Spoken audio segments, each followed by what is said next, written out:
On this episode of Engineering on the Cheap, we build a KV75 engine stand. Stay tuned, and thanks for watching!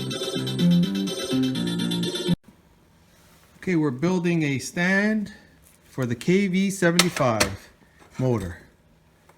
And we're going thick, right? We're going 1/2 inch thick steel. So your 3/8, the bench that you're getting made is going to be just thinner than this. This is a 1/2 inch. That's half? Oh yeah, this is half. They wouldn't give me half. No. This is even thicker than 1/2 inch, I think, Johnny. Measure, where's those calipers? Yeah. You didn't see that washer. Okay, we're just replacing genuine Kawasaki parts. $5 washer. Right there. Look at that. Look at that Look fit. at that fit. Oh man, When it doesn't you fit. pay to play, It doesn't fit. you get the fit of the washer. So we're gonna have this stand. We're gonna see how good I can weld. Oof, man, that weld better be nice. Oh yeah, that weld's gonna be good. Okay.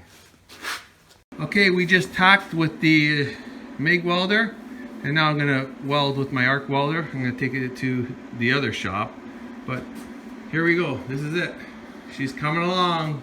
Motor stand. What we're gonna do is use this base here, which is bigger than 1/2 inch. It's way overkill, and this is gonna be mounted onto a piece of plywood. So this happens to be what we have. So this is what we're gonna use, right? So this is 5/8, and all the other metal is gonna be 1/2 inch. So we're gonna mill out these little welds so that we can just take this off, and we're going to drill ourselves 4 holes here like this, and we're gonna use the milling machine for that. And kind of excited, I get to switch out the movable jaw here and put it on the outside just to clamp it up. Doesn't have to be held that tight. There you go.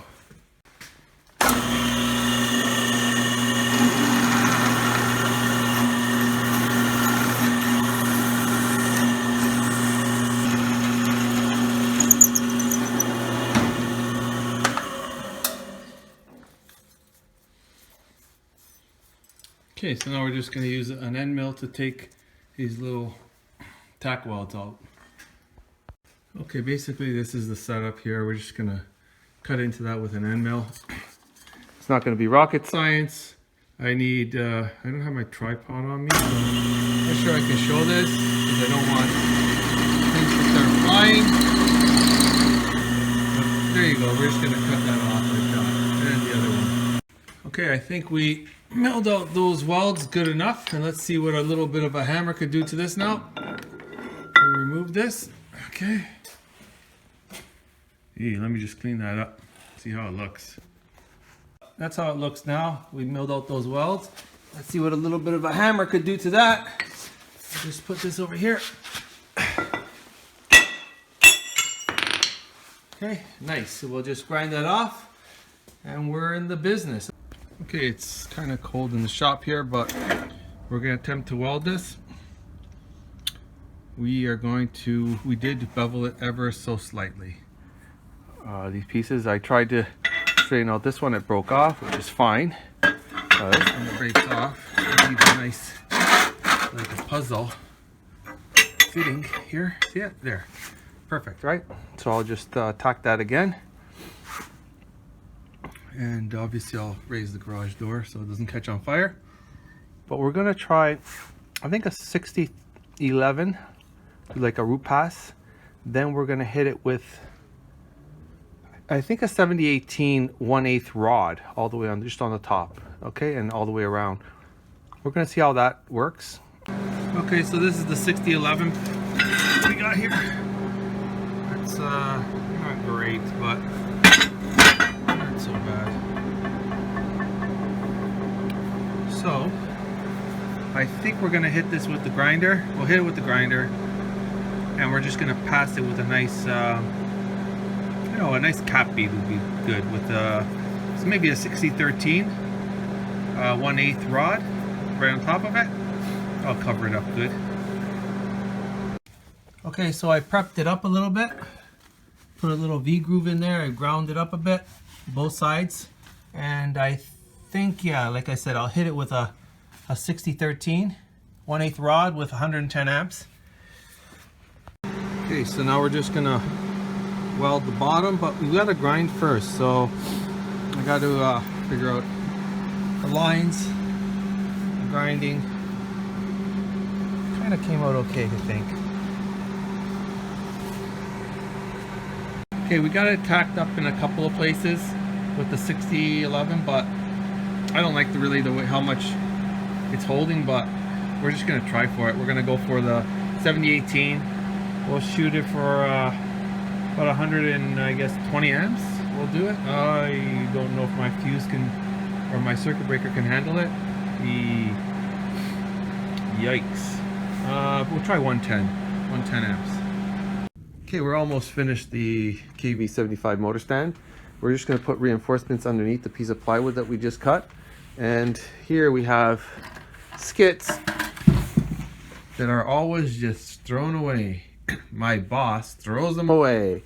But 2x4s, a length of 2x4s is very expensive nowadays in these times.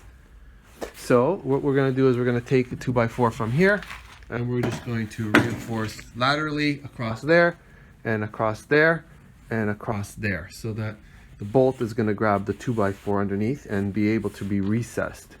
Okay, we've cut the pieces on the chop saw, pieces of 2x4, 1, 2, and 3, and basically this will be underneath, and the metal structure will be on the top part, but it'll bolt through these 2x4s. Nice, right? Okay, so to somehow make it somewhat symmetrical, in that the engine's gonna rest here and come out to about here, I'm gonna slide it slightly forward. We're gonna screw on the pieces of wood from the other side there, and then we'll drill the holes and we'll flip it over and we'll mount on the motor. See how it looks. Okay, so we screwed down this reinforcing wood here. Now, if you don't have, get yourself some transfer punches. Just totally awesome, okay? You can just center up that hole, just so precise. And now, voila. Holes. Exactly marked out. 20 bucks. Princess Auto, if you're in Canada. Best thing, one of the best things I've ever bought. Made in China. Okay, we've drilled the holes. We're just putting on some 5/16 bolts in there for now. But it does call for, I told my buddy to buy the 3/8. Alright? Because that's what we designed it for. 3/8. 3/8 bolts. We'll just snug it up. I just want to see how well this thing sits on here. So let's try that out now. There you have it. Stand extraordinaire.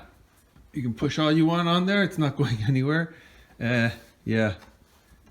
Yeah, it's good enough.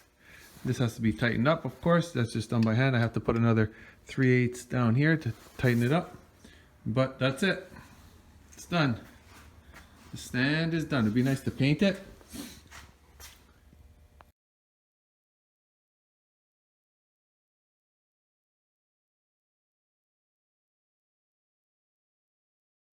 Here we are back in the shop, and we're gonna put on the flywheel and look at the points maybe. Let's get into it. So what do we need here? We need flywheel, woodruff key, washer, and nut.